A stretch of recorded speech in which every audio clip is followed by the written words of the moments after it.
Oi, turma, seguindo na patologia da laringe, vamos ver agora os tumores. Nos tumores da laringe, a gente vai ver tumores benignos e malignos. A primeira lesão tumoral que a gente tem na laringe é o pólipo ou nódulo de laringe.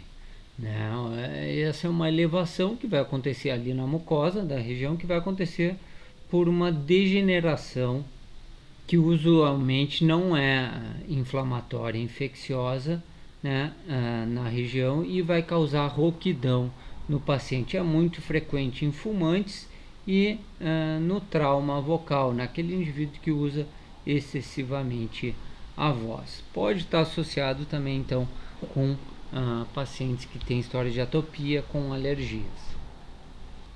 Outra lesão que a gente vai ter elevada na laringe, que é benigna, vai ser o papiloma.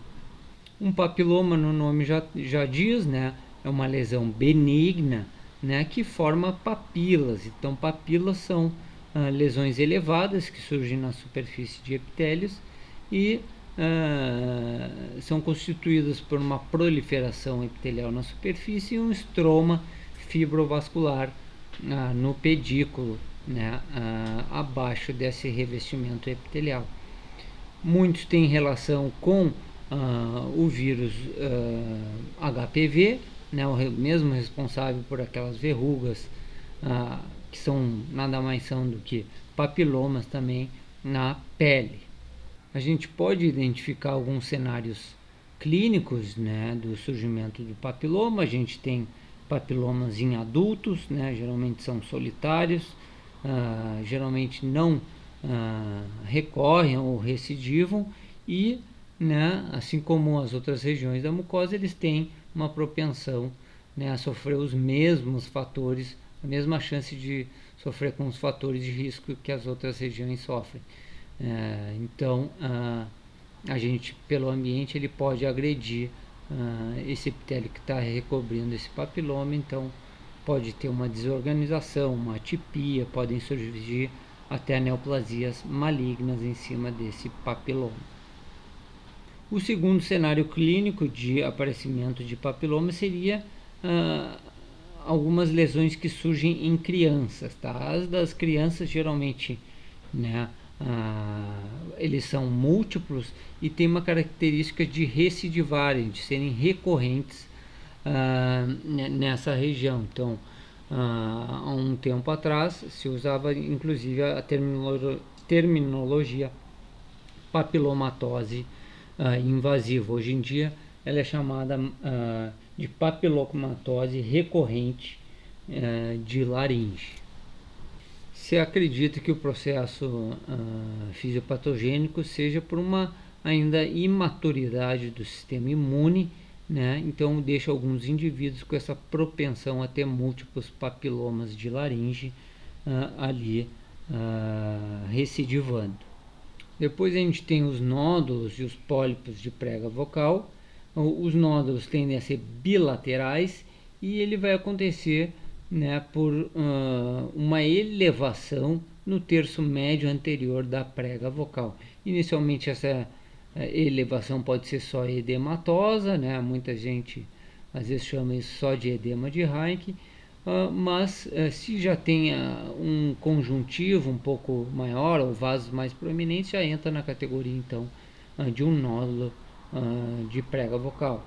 É muito frequente em crianças, adolescentes e mulheres, principalmente porque elas têm uma intensidade de voz mais baixa e isso aumenta a propensão da gente ter uma lesão por hiperfunção.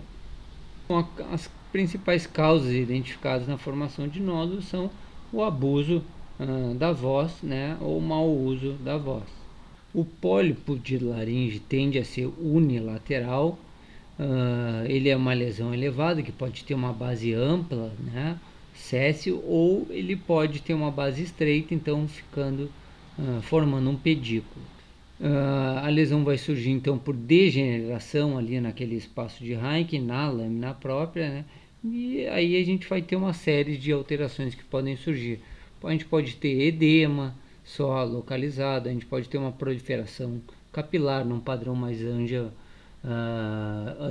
angiectásico de pólipo. A gente pode ter hemorragia com hemosiderose, a gente pode ter fibrina, né, nessa região, elevando a mucosa, formando o pólipo.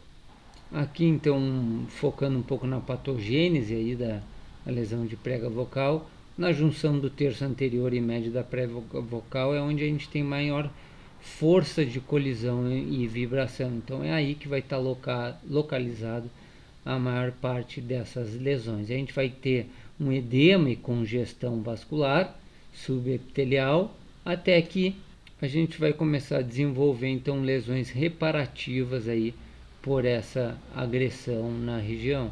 Como eu falei, pode degenerar então depositando fibrina, e a gente pode ter hemorragia, vasos podem proliferar causando ectasias. A gente tem uma série de alterações aí que podem acontecer.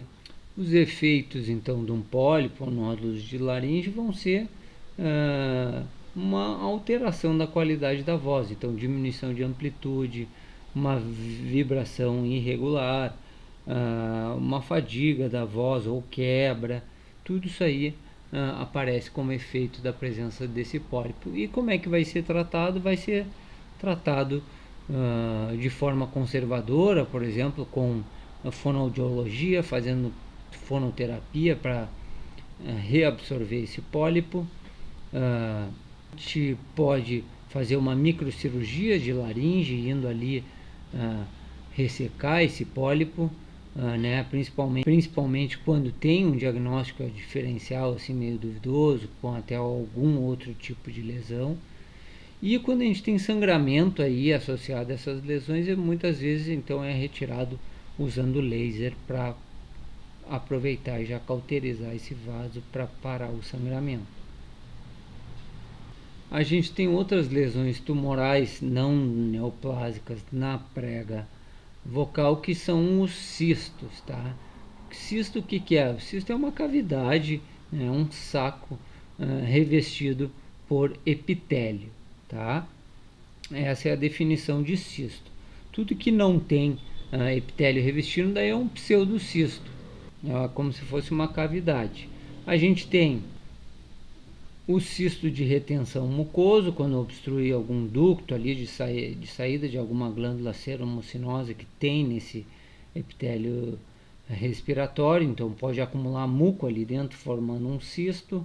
A gente tem também o cisto epidermoide, tá? O cisto epidermoide ele é revestido por um epitélio escamoso que vai fazer, então, que vai queratinizar nessa região aí. Inclusive é o exemplo dessa foto ao lado, então uma lesão cística contendo, né, visto aqui por translucência, um material esbranquiçado no conteúdo, então fecha bem com um cisto epidermoide. Nesse tipo de lesão tem que se ter cuidado no tratamento para não causar uma cicatrização, aí, a formação de um sulco, né, quando for abordar esse tipo de lesão. Já que se sabe que o tratamento conservador não funciona nesse tipo de lesão, então os pacientes fatalmente vão para microcirurgia, né, que vai ressecar o cisto. Agora o papiloma de prega vocal, a gente já viu que é uma lesão papilar benigna, né, a gente já viu que tem relação com HPV, geralmente com HPVs de baixo risco, mas eventualmente, né, é uma raridade, a gente já sabe que a percentagem ainda é menor que isso, né, a gente pode ter um HPV de alto risco infectando a região, né, o HPV 16 ou 18, então eventualmente uma lesão dessas pode malignizar, né, formando um carcinoma epidermoide relacionado com HPV aí na região. Alguns casos em adultos também podem ser multifocais, né, principalmente na região da traqueia, supraglote e na região da nasofaringe. Mas o local mais comum que a gente tem de aparecimento é a junção escamo-colunar ali na região da glote. Como eu comentei antes, a gente sabe também que a resposta imune do hospedeiro afeta o crescimento dessas lesões. um HPV, por exemplo, pode crescer um pouco mais rápido no período de gravidez. E a gente tem o cenário clínico, aquele de papilomatose laríngea recorrente, né, que acontece em crianças, pacientes jovens, e a maioria desses pacientes então tem a presença desses HPVs de baixo risco nessas lesões. Aqui imagens então de pólipo e papiloma de laringe. Em cima desse lado direito, no terço médio, a gente tem um pólipo de laringe. Do lado a gente tem a microscopia com uma degeneração hialina, tem leucócitos, aqui tem hemorragia, tudo isso aqui causando tem ectasia vascular causando essa lesão elevada que a gente vê como um pólipo na prega vocal. Aqui embaixo a gente tem uma lesão papiliforme, né? Ela tem várias reentrâncias, superfície meio granulosa, né? Tem vasos proeminentes, então indicando um estroma fibroso, não tem muita fibrina na superfície, então não está ulcerada, né? Então isso aqui está indo mais para um papiloma, né, do que, por exemplo, uma úlcera de contato, um tecido de granulação bem exuberante. A gente vai para a microscopia, a gente faz a biópsia para confirmar sempre. A gente vê uma lesão papilar revestida por um epitélio escamoso, definindo então um papiloma. Aqui fica bem nítido as papilas, né? São projeções elevadas com revestimento epitelial com estroma fibrovascular. Tá? No tratamento do papiloma vai ser usado o laser, a microdissecção e hoje em dia então tem se injetado também antiviral ali na região para ver se diminui a chance de recorrência. Alguns trabalhos publicados, né, foram revisados, né, então inclusive uma revisão sistemática, ou meta-análise, se eu não me engano, viu o benefício do uso desse antiviral no local, tá? Na expectativa, né, vai ser interessante ver a incidência dessas lesões papilares aí depois da implementação da vacina para o HPV de forma mais generalizada na população. Então, as vacinas estão saindo agora, né? Faz pouco tempo, o pessoal está começando a usar a vacina para HPV agora, os trabalhos ainda estão em andamento, e então eles têm que atingir o longo prazo ali para ver se isso aí vai interferir nessas lesões relacionadas ao HPV. A lesão leucoplásica, tá? A lesão branca na laringe. Não necessariamente ela vai ser uma tumoração, né? Às vezes a leucoplasia ela é plana, mas geralmente se tem uma leve granulação ou elevação na mucosa quando a gente tem uma lesão leucoplásica esbranquiçada. Qual é a importância de investigar a leucoplasia? A importância é que ela pode ter um espectro de lesões por baixo dela, pode ir desde uma lesão benigna até uma lesão displásica ou mesmo uma neoplasia, um carcinoma in situ, né? Uma neoplasia maligna in situ, né, que ainda não invadiu a membrana basal, então ela não tem uma capacidade ainda de metástase, mas eventualmente, né, ela vai invadir.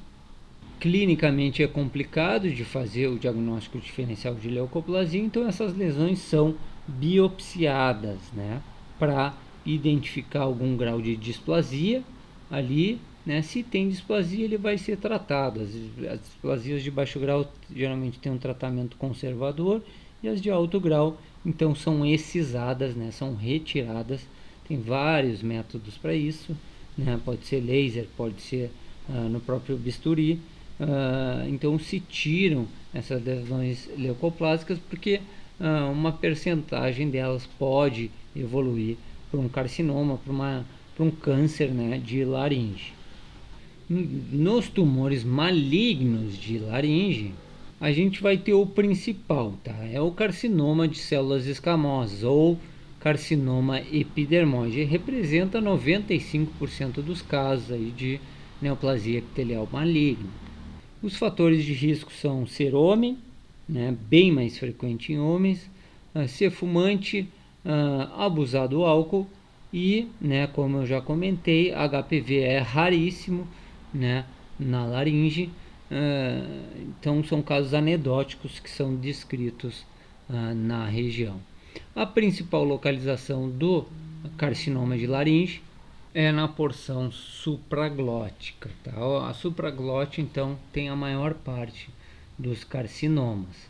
A região glótica vem em segundo e depois a porção infraglótica. Os carcinomas de laringe têm a disseminação locorregional e a distância clássica, né, das neoplasias epiteliais. Então vai seguir o trajeto dos linfonodos e a distância então pode ir para pulmão, osso, né?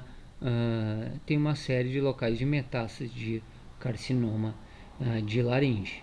Os principais sintomas são a tosse e a rouquidão, né? A tosse seca ou a rouquidão sem nenhum fator de risco daqueles outros que a gente já comentou, como um trauma vocal, mas eventualmente, né, pode-se não ter sintoma também nesses pacientes e a gente identificar essa neoplasia num ponto um pouquinho mais avançado. E eventualmente também a gente pode ter lesões pequenas sem sintomas, onde o primeiro sintoma possa ser um linfonodo metastático no pescoço. O tratamento vai ser com cirurgia e radioterapia, geralmente, né? E a sobrevida desses pacientes vem melhorando, né? Atingindo 60% a 80% em 5 anos. Aqui uma imagem, então, de uma prega vocal, onde a gente tem uma proliferação, né, de um tumor bem ceratótico. Isso aqui é queratina que está sendo produzida por esse epitélio escamoso maligno, com padrão exofítico, ocupando toda essa prega vocal mais do lado esquerdo e a comissura anterior aqui dessa laringe. Então isso aqui é um tumor grande ali na região, ele foi abordado, né? Isso aqui é uma imagem do ato cirúrgico. Eventualmente a gente pode ter casos bem mais avançados, né? Tumores grandes, transglóticos. Aqui a gente tem uma laringe cortada ao meio, né? Aqui a gente vê uma corte pela porção posterior e a gente vê o tumor lá ocupando toda a região glótica, né? Tem uma grande úlcera no meio dessa proliferação. A gente faz um corte sagital e a gente tem esse tumor aqui, né, crescendo na glote da laringe. Mais exemplos de tumores grandes, né? Esses casos de laringectomia diminuíram, né? A gente tende a encontrar antes essas lesões, mas eventualmente ainda se tem algumas laringectomias. Dá para fazer laringectomia parcial também, dependendo da localização, do tamanho da lesão. Tende-se a ser bem conservador para preservar a qualidade de voz e de via aérea do paciente, mas em lesões grandes não tem o que fazer, tem que ressecar.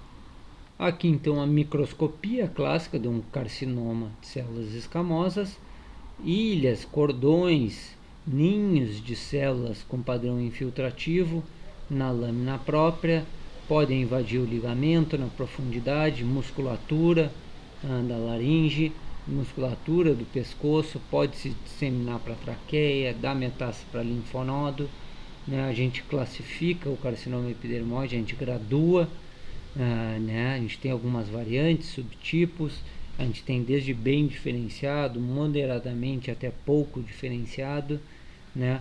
A gente vai estudar várias características nesse epidermoide, vamos pesquisar invasão vascular, invasão de nervo, né, para dar todas as características preditivas, né, e prognósticas desse carcinoma. Esses são os principais tumores então de laringe, mas a gente tem alguns outros ainda. A gente tem Outros tipos de carcinoma, por exemplo, carcinomas de origem salivar. A mucosa tem glândulas seromucinosas, né, e podem desenvolver, então, por exemplo, um carcinoma adenoide cístico, um adenoma pleomórfico, um carcinoma mucoepidermoide. Então, são lesões salivares surgindo no epitélio respiratório que, eventualmente, então, está localizado na laringe. A gente pode ter os carcinomas neuroendócrinos também, aquela neoplasia epitelial e neural misturada, né? Aquela célula neuroendócrina. Então, as células neuroendócrinas estão distribuídas por todo o nosso trato aerodigestivo, na pele também, e essas células podem se tornar neoplásicas, então, né? Gerando os carcinomas neuroendócrinos ou os tumores neuroendócrinos, né, que podem ser bem diferenciados, né, também eram chamados de carcinoide atípico, então são lesões neuroendócrinas. A gente tem ainda as neoplasias associadas àquele tecido linfóide que está presente nas mucosas, né, os linfomas. Então a gente pode ter o linfoma de grandes células B, a gente pode ter linfoma do tipo Malte, linfoma folicular, linfoma do manto, uma série de neoplasias hematopoéticas podem surgir na laringe também. A laringe também tem um componente estromal, mesenquimal, então podem surgir neoplasias mesenquimais. Aí, condrosarcoma é uma das neoplasias mesenquimais mais comuns na região. A gente pode ter uma mescla ainda de carcinoma com um sarcoma, então a gente pode ter um carcinosarcoma, uma neoplasia com componente duplo epitelial e mesenquimal. E a gente tem ainda outras lesões que podem entrar numa categoria meio pseudo-neoplásica, né? Que podem fazer tumorações ou nodulações, como a amiloidose. A amiloidose é um depósito, né, de imunoglobulina, né, que pode acontecer por diversos motivos, né? Então, a proteína amiloide eventualmente pode se depositar na laringe, fazendo uma elevação, né, imitando uma neoplasia. Essa imagem do lado é uma imagem de um linfoma, tá? Desculpe, não é um linfoma, é um carcinoma neuroendócrino, né, de grandes células surgindo aí na laringe, tá?